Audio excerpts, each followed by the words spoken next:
What is up, race fans? My name is Owen, and welcome back to the Bench Fender Podcast. In this one, I will be reviewing the Dover race. And apologies for this being extremely late. It's been a weird, long week, so I apologize for that. So, getting on to the race. One thing before the race, the first race at Dover was in 1969 was the first ever race, which is kind of wild to think that it's almost 70 years of this race. Insane.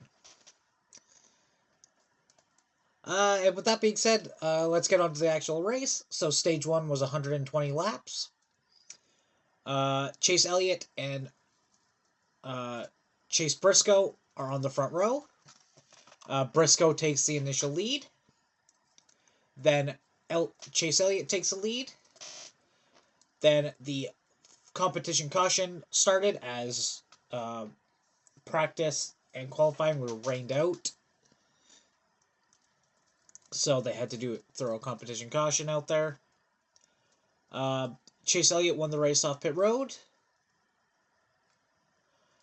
And right before the end of the stage, Eric Jones and AJ Allmendinger both blow their tires kind of right before the end of the stage. But they end up getting to the pits, so they're fine. Chase Elliott wins stage 1. At the end of stage 1, there were 9 cars that are laps down. Going on to stage 2, it was 130 laps. Elliott wins the race off pit road again. Then green flag pit stop start, where Ty Gibbs takes the lead. Then Josefar takes the lead. Then Suarez takes the lead. Then Josefar gets a removing equipment penalty as the fuel tank barely slid out of the box, so they got a penalty for that. After that, Christopher Bell takes the lead. Then AJ Allmendinger ends up losing his brakes.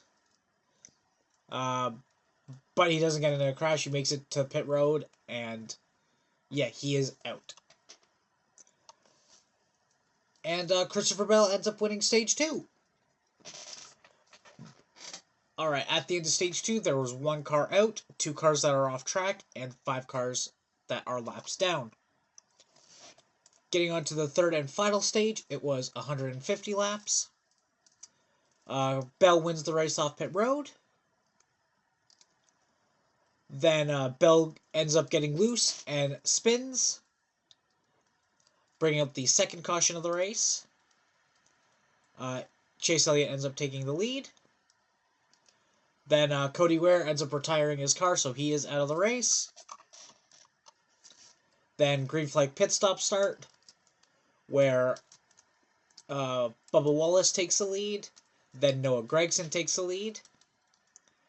Then a couple penalties, as Joey Logano gets a too fast exiting penalty, and Josh Berry gets a too fast entering penalty. After that, Christopher Bell takes the lead. Then the caution flag waves for rain, as that is the third caution of the race. When we restart, Denny Hamlin and Christopher Bell are on the front row. Hamlin takes the initial lead. Then Ross Chastain gets into the wall, bringing out the fourth caution. And while we were under caution, the rain started and ended up coming down as they ended up red flagging the race for a little bit. Then after we got going again, Christopher Bell gets loose off the corner and spins. He ends up collecting Noah Gragson and William Byron. That is the 5th caution of the race. And this brings us to the first overtime. And with that one, Noah Gragson is out. And then, to make things worse for Bell, he gets a speeding penalty on pit road.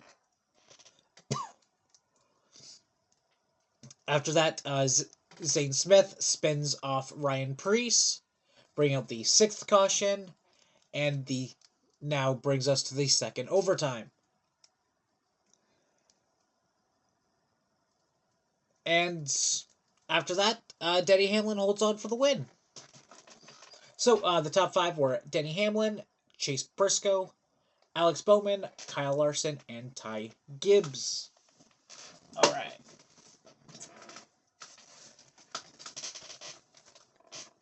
Now, with this win, Denny Hamlin becomes the first driver to win back-to-back at Dover since Jimmy Johnson. All right. Now getting on to the 4th round of the in-season tournament. So, the 4 battles were Ty Dillon against... Oh, no, there are only 2 this week. So it was Ty Dillon against Eric Jones? No, against John Hunter Nemechek, and Tyler Reddick against Ty Gibbs. I picked Ty Dillon and Tyler Reddick. Ty Dillon ended up beating John Hunter Nemechek, so I got that point. But Ty Gibbs ended up beating Tyler Reddick, as Gibbs finished in the top 5, where Reddick finished, I think, top 10 or top 15 in there.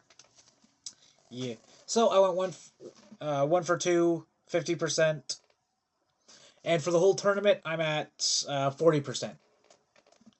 It's not great, but yeah. The first couple rounds kind of are holding me back. All right, now going on to the final matchup, which is Ty Dillon against Ty Gibbs. I will do a quick thing later, but yeah, we got that to look forward to. So, with that being said, this race wasn't too bad. So I'm gonna give it an 8 out of 10. It was actually a really good race. So, yeah. With that being said, thank you all very much for watching.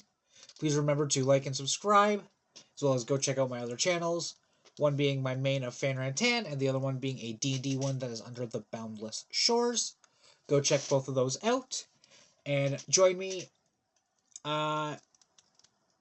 for the next race at Indianapolis, baby.